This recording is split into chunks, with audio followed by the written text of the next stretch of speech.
গেলে কিভাবে হালাল রিলেশনে আসা যাবে? এই যে দেখেছেন, বললাম না এই বিষয়ে প্রশ্ন অনেক। দেখুন, হারাম রিলেশনে যদি জড়িয়ে যায় এরপরে ফিরে আসাটা খুব কঠিন, খুব কঠিন, খুব কঠিন। বহু যুবককে, বহু যুবতীকে আমি আমার অফিসে ডেকে ঘন্টাকে ঘন্টা ব্যয় করে বোঝানোর চেষ্টা করেছি। একটা সময় মানুষ, বয়সের একটা পাগলামো আছে, আল জুনুন ও ফুনুন। এই বয়সের পাগলামোটা যখন শুরু হয় মানুষ কিছু মানতে রাজি না, শুনতে কিছু রাজি না।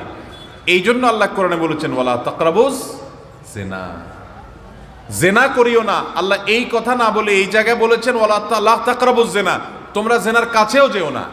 আল্লাহ বলেছেন লা তাকরাবুজ জিনা, জেনার কাছেও যেও না। কেন? আল্লাহ বলবেন জেনা করিও না, কিন্তু আল্লাহ বলছেন কি জেনার কাছেও যেও না। কারণ কি? কারণ আল্লাহ তো সৃষ্টিকর্তা, তিনি জানেন আমাদের ভিতরে কি কি দুর্বলতা আছে। আল্লাহ জানেন, আল্লাহ জানেন জেনার কাছে যদি কোনো যুবক যায় সে ফিরে আসতে পারবে না, খুব সিরিয়াস, ফিরে আসাটা টাফ। এই জন্য আল্লাহ বলছেন কাছেও যেও না। তার মানে কি?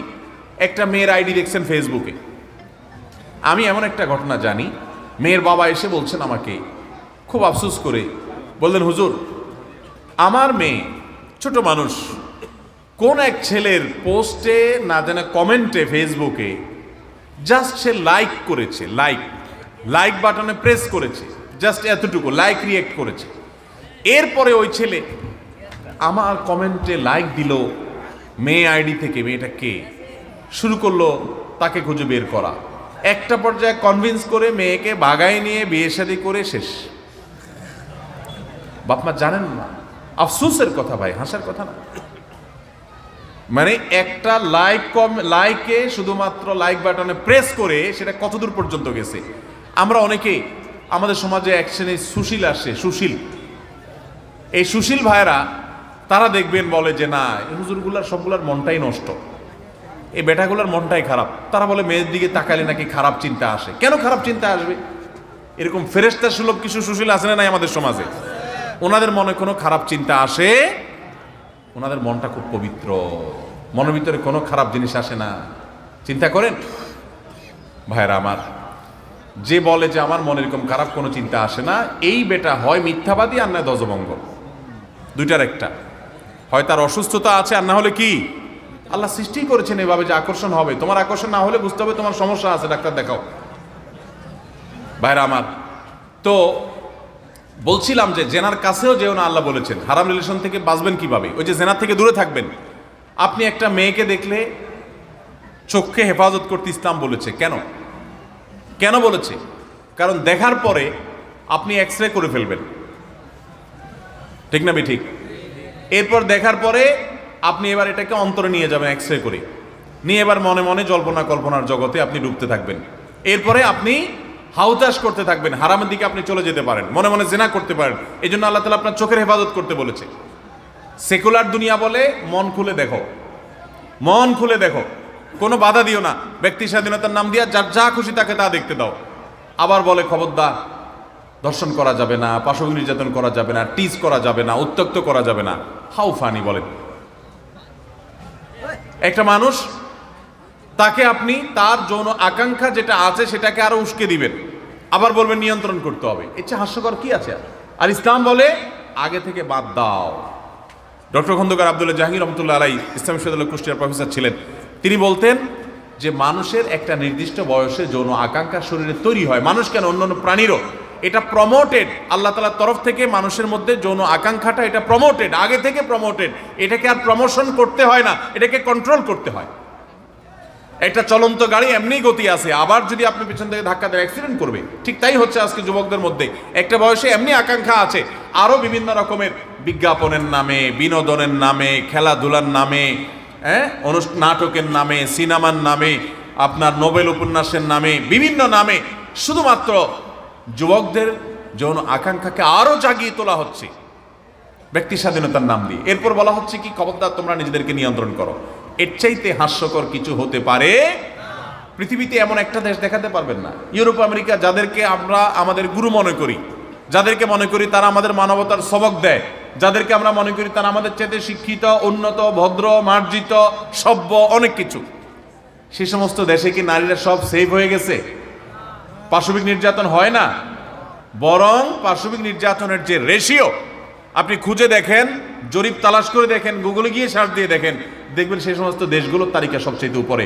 আলহামদুলিল্লাহ, যেই দেশে পর্দা, পুশিদা এবং আল্লাহর বিধান যতটুকু মানা হয় তুলনামূলকভাবে, সেখানে পাশবিক নির্যাতনের হার তত কম, কারণ আল্লাহ তাআলা সিস্টেমটাই এটা। অতএব আমাদের যুবক যুবতী ভাইদেরকে বলবো, হারাম রিলেশন থেকে বাঁচতে হলে হারাম থেকে, জেনার থেকে আগে থেকে দূরে সরতে হবে। আপনি জেনা থেকে যদি দূরে না সরেন, তাহলে হারাম থেকে বাঁচতে পারবেন না। আপনার মেয়ের আইডি দেখে আপনি তার আইডি দিয়ে গিয়ে অযথা বেহুদা কোনো কাজ নাই, ইনবক্সে গিয়ে বললেন হাই, হাইয়ের পরে দেখবেন আপনি আর নাই, কারণ আপনার ইমান শেষ হয়ে যাবে। আপনি দিলেন হাই, সে চিন্তা করবে ব্যাপার কি, কে হাই দিল। আবার তারেও যদি শয়তানে পায়, সে হয়তো বলবে হ্যাঁ হাই। তো এবার হয়তো প্রথমে জিজ্ঞেস করবেন যে বাড়ি কোথায়, কি খাইছেন, কি পড়েন, এই বেহুদা আলাপ দিয়ে শুরু হবে। এরপর আস্তে আস্তে আস্তে শয়তান যে কোথায় নামায় নিয়ে যাবে আপনি টেরও পাবেন না। যুবক ভাইয়েরা, হাসির কথা না, আল্লাহ রাব্বুল আলামিন জেনার কাছেও যেতে নিষেধ করেছেন, কারণ কাছে গেলে আপনি পতিত হয়ে ধ্বংস হয়ে যাবেন। একটা সময় রিয়েলাইজ করতে পারবেন, তখন আর আফসোস করে কাজ হবে না। এই জন্য আমরা জেনা থেকে দূরে থাকার চেষ্টা করবো তো ইনশাআল্লাহ। ইমানদার যুবক যুবতীদের জন্য এই যুগে সবচেয়ে বড় ফিতনার জায়গা হলো এটা। এই জন্য বাবা মাদের উপরে ফরজ, ভালো করে শুনে রাখেন অভিভাবক, আপনাদের উপরে ফরজ হলো ছেলে মেয়ে উপযুক্ত হলে বিয়ে দিতে দেরি করবেন। পায়ে দাঁড়ানোর নাম দিয়া পোলাটারে বুড়া বানাবেন, মেয়েটারে বুড়ি বানাবেন। যত জেনা সে করবে, এই যতগুলারে হাই হাই দিবে ইনবক্সে গিয়া আর এই অপকর্ম করবে, সেই গুনাহ তো তাকে ভোগ করতেই হবে। আপনি মা হিসেবে বাবা হিসেবে আপনাকে ভোগ করতে হবে, কারণ আপনি তাকে জিনার হাত থেকে বাঁচাবার জন্য ন্যূনতম উদ্যোগ গ্রহণ করেন নাই। আল্লাহ আমাদের যুবক যুবতীদের চরিত্র হেফাজত করার তৌফিক দান করুন। যুবক বন্ধুদেরকে, যুবতীদেরকে আমরা বলতে চাই, মুসলমান হিসাবে নিজের চরিত্রকে হেফাজত করুন। আপনারা জানেন নবী করিম সাল্লাল্লাহু আলাইহি ওয়াসাল্লাম কি বলেছেন? আকসারু মা ইউদখিলুন নাস আন-নার, সুইলা আন আকসারি মা ইউদখিলুন নাস আন-নার। নবীজিকে জিজ্ঞাসা করা হয়েছে, মানুষকে সবচেয়ে বেশি জাহান্নামে নেয় কোন জিনিসে? অবাক হয়ে যাবেন, নামাজ না পড়ায় সবচেয়ে বেশি জাহান্নামে নেয় না, রোজা না রাখায় সবচেয়ে বেশি জাহান্নামে নেয় না, ওয়াজ মাহফিলে না আসায় সবচেয়ে বেশি জাহান্নামে নেয় না, দান সাদেকা না করায় সবচেয়ে বেশি জাহান্নামে নেয় না, কোরআন তেলাওয়াত না করায় সবচেয়ে বেশি জাহান্নামে নেয় না। তাহলে কিসে সবচেয়ে বেশি জাহান্নামে নেয় মানুষকে? সুইলা রাসূলুল্লাহ সাল্লাল্লাহু আলাইহি সাল্লাম আন আকসারি মা ইউদখিলুন নাস আন-নার, মানুষকে সবচেয়ে বেশি জাহান্নামে নেয় কোন জিনিসে জিজ্ঞাসা করা হয়েছে। নবীজি বলেছেন দুই জিনিসে, আল ফামু ওয়াল ফারাজ, মানুষের জিহ্বা, মুখ এবং লজ্জাস্থান, এই দুইটা অঙ্গ মানুষকে সবচেয়ে বেশি জাহান্নামে নিয়ে যায়। সবচেয়ে বেশি জাহান্নামে নিবে এই দুইটা অঙ্গ। নামাজ পড়ে, দাঁড়িয়েও আছে, কিন্তু ফেসবুকে তলে তলে জেনা করে, চ্যাট করে, এটা তো জেনা। মানে সে কারোর প্রতি আসক্ত, হারাম রিলেশন হয়ে গেছে, এটা মহামারীর আকার ধারণ করে। সবচেয়ে বেশি মানুষ জাহান্নামে যাবে এই পাপের কারণে, অপরাধের কারণে। জাহান্নামে যাবেন সেটা তো আখেরাতে, দুনিয়া আপনার জীবন্ত জাহান্নাম হবে এই হারাম রিলেশনের কারণে। আমি ভালো করে সব জায়গায় বলি, নিশ্চিত করে জেনে রাখেন, হারাম রিলেশন করবেন, আপনার দাম্পত্য জীবনে সুখকে আল্লাহ তাআলা হালাল রাখবেন না, এটা আপনার জন্য হারাম হয়ে যাবে। দাম্পত্য জীবনে সুখ আপনি পাবেন না। যদি কেউ পায়, বিচ্ছিন্ন ঘটনা, আল্লাহ তাআলা কিছু এক্সেপশন রাখেন, সেটা ভিন্ন কথা, তবে সাধারণত এটা হয় না। অতএব আমাদের যৌবনকে আমরা হেফাজত করবো তো ইনশাআল্লাহ। আসহাবে কাফের যুবকদের মতো আমরা আমাদের যৌবনকে হেফাজত করার জন্য সংগ্রাম করব, সংকল্প করব। সব যুবক তাদের একটা দুইটার সাথে হারাম সম্পর্ক আছে। আপনি এরকম ঢিলা যুবক হবেন না। আমি এগুলোর নাম দিয়েছি ঢিলা। ঢিলা ঢিলা বুঝেন? যেখানে যেটা দেখছে ওখানে কাইতে হয়ে গেছে, ব্যাস ওর পিছে পড়ে গেছে, এর নাম ঢিলা। আর বলিষ্ঠ মেরুদণ্ড আলা যুবক হলো যে হারাম দেখে সেটাকে না করার মতো ইমানের শক্তি রাখে। চেষ্টা করবো না ইনশাআল্লাহ? আল্লাহ আমাদের সবাইকে সেরকম ইমানের শক্তি ধারণ করার তৌফিক